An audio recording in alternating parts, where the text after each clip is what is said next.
नमस्कार। आइए हम आपको आज मिलाते हैं हिंडौन विधानसभा से डॉक्टर राकेश करसोलिया से। डॉक्टर साहब नमस्कार। नमस्कार भाई साहब। डॉक्टर साहब आज हम आपसे हिंडौन विधानसभा के बारे में बात करेंगे। बिल्कुल भाई साहब, आप बताइए। डॉक्टर साहब इस बार हिंडौन हिंडौन विधानसभा की जनता का क्या चाहती है? हिंडौन विधानसभा की जनता भाई साहब, हिंडौन विधानसभा और अपना देश की पूरी जनता ये चाहती है कि देश में भाईचारा बना रहे। और हिंडौन की जनता खासकर ये चाहती है कि इस बार ऐसी लोग सत्ता में आए जिसकी विचारधारा वसुधैव कुटुंबकम की हो, है ना। जी विचारधाराएं हिंदू मुसलमान भाई भाई की हो। तो हम हमारे हिंडौन के तमाम जो पढ़े लिखे लोग हैं, जो बुद्धिजीवी लोग हैं, वो चाहते हैं कि ऐसी सरकार या ऐसे विधायक चुन के आए जो सब भाई मिलकर एक आपस में साथ रह सकें। तो कांग्रेस की तरफ हमारे हिंडौन विधानसभा क्षेत्र के जो लोग हैं, सबका रुझान जो है वो कांग्रेस की तरफ है। अभी कल ही भारतीय जनता पार्टी की रैली आई थी और वहां पर बिल्कुल भीड़ भी नहीं एकत्रित हो पाई, तो उनको वो अपनी रैली बंद करनी पड़ी। जी जी। तो हिंडौन की जनता क्या चाहेगी? अभी आपके विधायक हैं भरोसी लाल जाटव जी, तो क्या जी वही बिल्कुल। चेहरा हाँ, या फिर कोई नया चेहरा? देखो विधायक हैं हमारे आदरणीय भरोसी लाल जी हैं और उनका कार्यकाल सबने देखा है, बहुत ही अच्छा कार्यकाल रहा है या बुरा रहा है, इस पर मैं टिप्पणी नहीं करना चाहूंगा। लेकिन अभी भरोसी लाल जी पिछले चुनाव में घोषणा कर चुके हैं कि मेरा ये लास्ट चुनाव था, तो वो चुनाव में नहीं उतर रहे हैं।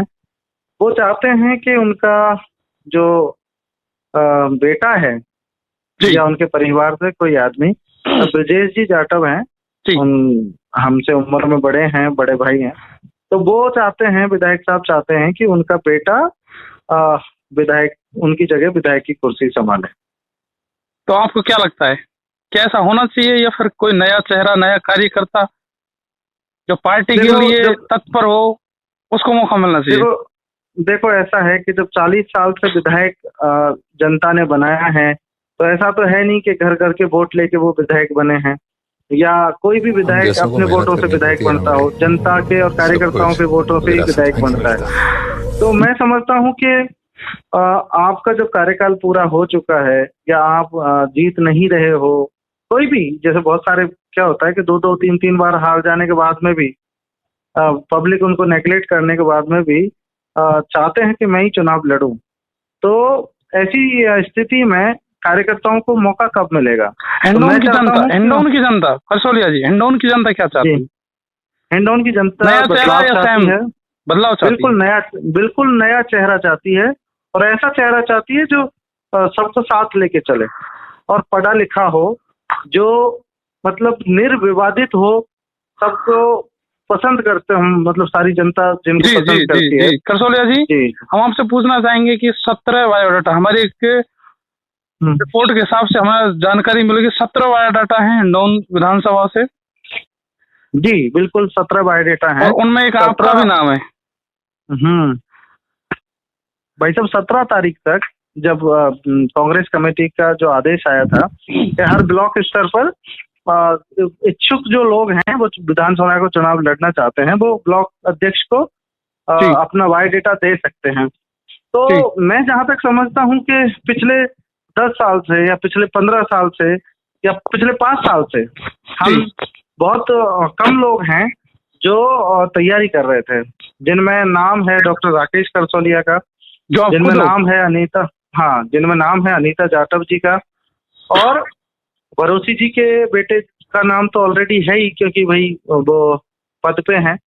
जी, तो 3 लोग थे जो आपको क्या लगता है हिंडौन। कि पार्टी आपको मौका देगी, बिल्कुल। सिंबल देगी, लगता है मुझे आपको? बिल हाँ बिल मुझे इस बार लगता है कि पार्टी में बहुत ही परिवर्तन किया है। पार्टी ने टिकट दे रही है। करसोलिया जी, आपका एक पार्टी ट्वीट सामने आया था, एक ट्वीट आया था कि आप आपकी जॉब छोड़ गए और आप समाज सेवा करना चाहते हो, राजनीति में आना चाहते हो, ये कहाँ तक सही है? देखो ऐसा है कि चुनाव अगर किसी कर्मचारी को लड़ना है तो 2 पद पे नहीं रह सकता। तो अगर मैंने मानस बना रखा है कि मुझे पार्टी का अगर सिंबल देती है तो मैं नौकरी छोड़ के चुनाव लड़ना मैं बिल्कुल तैयार हूँ। और ये मैं अपने ट्वीट में बता ही चुका हूँ। तो डॉक्टर साहब, जो आप अभी आपका जो है, आप डॉक्टर हो, तो वो भी समाज सेवा, बहुत बड़ी समाज सेवा कर रहे हो, फिर राजनीति ही बिल्कुल क्यों? सर, बिल्कुल। क्योंकि राजनीति ही एक ऐसी चीज है जो किसी देश का भविष्य तय करती है। मैं आज जिस पद पे हूँ, मैं डॉक्टर हूँ, और मैं आज मेरे पास जितने भी पेशेंट आते हैं या किसी भी डॉक्टर के पास पेशेंट आते हैं, तो आप एक प्रैक्टिकल बात है कि वो जब घर पे देखता है तो उनसे फीस लेता है, और जब फीस लेता है तो बहुत सारे गरीब लोग ऐसे आते हैं जो फीस देने में असमर्थ होते हैं। सच बता रहा हूँ, जी बहुत सारे ऐसे भाई होते हैं जो पैसे जी जी, बिल्कुल बिल्कुल। वाले होते हैं तो वो तो फीस दे देते हैं। लेकिन मैं जिस पेशे से आता हूँ, मैं फिजियोथेरेपिस्ट हूँ, और मैं जिस आता हूँ तो एक दिन में मतलब वो लंबे टाइम तक फीस नहीं दे सकते। जी तो जी मैं चाहता हूँ कि जब वो राजनीति एक अच्छा विकल्प है कि मैं जब छोटे स्तर पर मदद कर सकता हूँ लोगों की, तो जी जी, मैं राजनीति में आकर क्यों ना बड़े स्तर पर बिल्कुल बिल्कुल। बहुत सारे लोगों की मदद कर सकूं। करसौलिया जी, हम एक बात और जानना चाहेंगे आपसे। जी सीएम गहलोत ने गंगापुर सिटी में बहुत बड़ी बात रखी ईआरसीपी को लेके, तो आप क्या कहना चाहोगे इस पर? राजस्थान सरकार, कांग्रेस सरकार ईआरसीपी के पक्ष में है।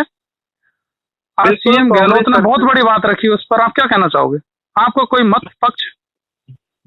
देखो, हमारे गांव में एक कहावत है भाई साहब। हेलो, जी मेरी आवाज आ रही है? जी, बिल्कुल गांव बिल्कुल, बोलिए। में गांव में एक कहावत है कि जो आदमी अपनी जबान पे नहीं रहता वो मर्द नहीं होता। ऐसे कहते हैं, शायद आपने भी सुना होगा। जी नहीं जी, साथियों?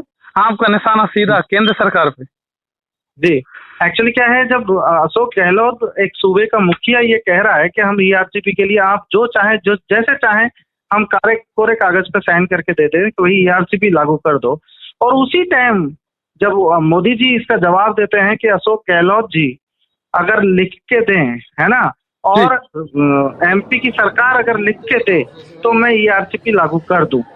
अशोक गहलोत जी पहले ही बोल चुके हैं कि भैया मैं तैयार हूं, और भाजपा की सरकार है एमपी में, और जी मैं जहां तक समझता हूं कि नरेंद्र मोदी जी जो आदरणीय प्रधानमंत्री हैं, उनकी बात शिवराज सिंह चौहान टालेंगे नहीं।